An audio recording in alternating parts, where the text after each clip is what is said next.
नमस्कार दोस्तों। आशा करता हूँ कि ज़्यादा से ज़्यादा लोगों का यूजीसी नेट और जेआरएफ क्वालिफाई हुआ होगा।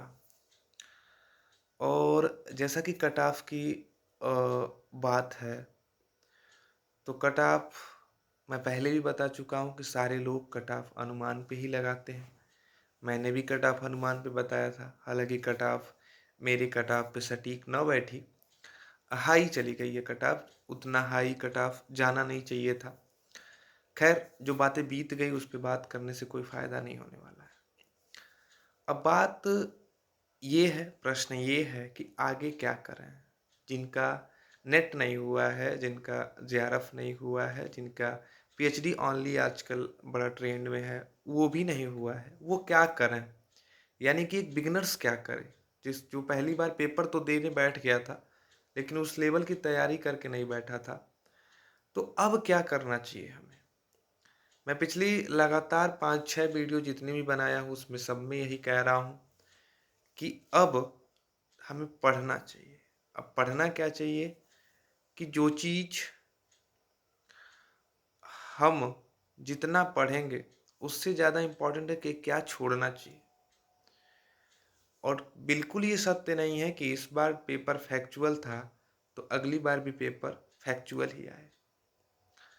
तो आप फिर से उसी गहनता के साथ पढ़ेंगे जैसा कि पुराने पेपर पैटर्न है।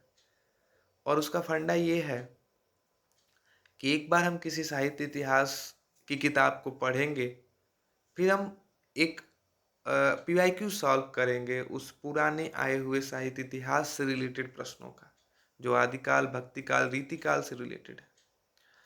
दूसरी चीज़ ये है कि टेक्स्ट को पढ़ने के बाद एक अपना 1 पेज 2 पेज का एक शॉर्ट नोट्स बनाएंगे। कविता पढ़ने के बाद एक अपना नोट्स बनाएंगे। जैसा कि मैं अन्य वीडियोज़ में पढ़ाया भी हूँ सारी कविताएँ, उस पे एक प्रॉपर नोट्स बन सकती हैं।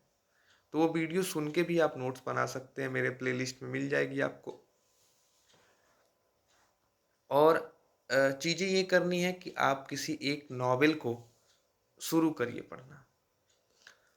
नॉवेल पढ़ते-पढ़ते आप एक तरफ साहित्य इतिहास पढ़िए, यूजीसी नेट का जो फर्स्ट पेपर का सिलेबस है उसको निकालिए, प्रिंट कराइए।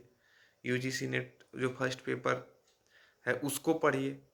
जब वो फर्स्ट पेपर या फिर और भी साहित्य इतिहास पढ़ते-पढ़ते मन ऊब जाए, तो वो नॉवेल फिर उठा के पढ़ना शुरू कर दीजिए।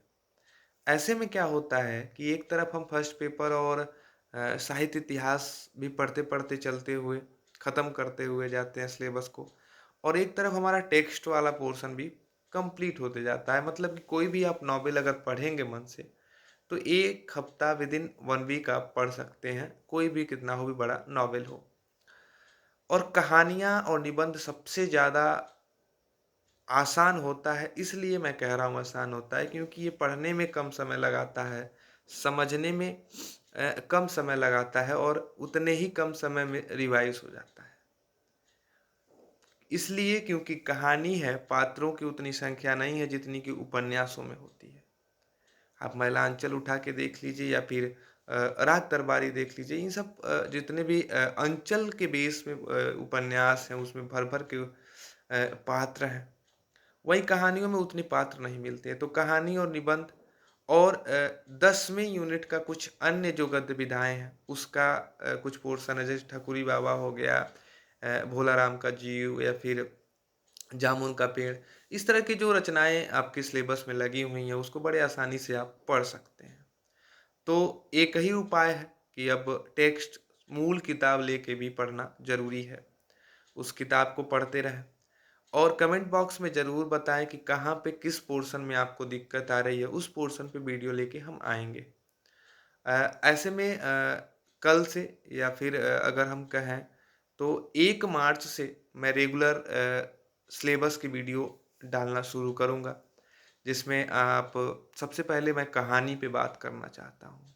तो 1 मार्च से मैं रेगुलर कहानियों पे ही वीडियो बनाऊँगा और कहानियों पे ही बात करूँगा। जब पूरी कहानी खत्म हो जाएगी फिर निबंधों पे बात करूँगा। इसी क्रम में पूरा सिलेबस हम एक बार रिवाइज़ कर जाएँगे और फिर उस पर जाके मैराथन क्लास में बातचीत करेंगे। तो मैं उम्मीद करूँगा कि आपको जिस पोर्शन में दिक्कत है, उस पोर्शन का आप कमेंट में ज़रूर नाम लिख के बताएँगे। उस पे हम तत्काल में वीडियो लेके आएँगे, जबकि 1 मार्च से हमारा सिलेबस अलग से चलता रहेगा, वो कंटिन्यू रहेगा। तो आप सभी जितने भी लोग जिनका हुआ किसी भी रूप में क्वालीफ़ाई हुआ, उनको बहुत सारी हार्दिक शुभकामनाएँ।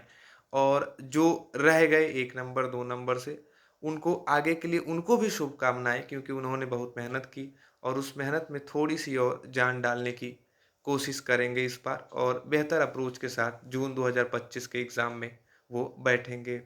तो इसी उम्मीद और इसी आशा के साथ हम ये उम्मीद कर रहे हैं कि आप लोग कमेंट में अपनी प्रतिक्रिया ज़रूर देंगे और 1 मार्च से जुड़ेंगे हिंदी वात्सल्य चैनल के साथ। तो चैनल पे अगर नए हैं तो ज़रूर सब्सक्राइब करें, ताकि हिंदी से रिलेटेड सारे टॉपिक की वीडियो और जानकारी आपको मिलती रहे। और वीडियो पसंद आए तो लाइक भी करें, शेयर ज़रूर करें, ताकि ज़्यादा से ज़्यादा लोगों तक वीडियो पहुँचे और ज़्यादा से ज़्यादा लोगों तक हिंदी की जानकारी पहुँचे। तो मिलते हैं एक नई वीडियो के साथ और नई जानकारियों के साथ। तब तक के लिए नमस्कार।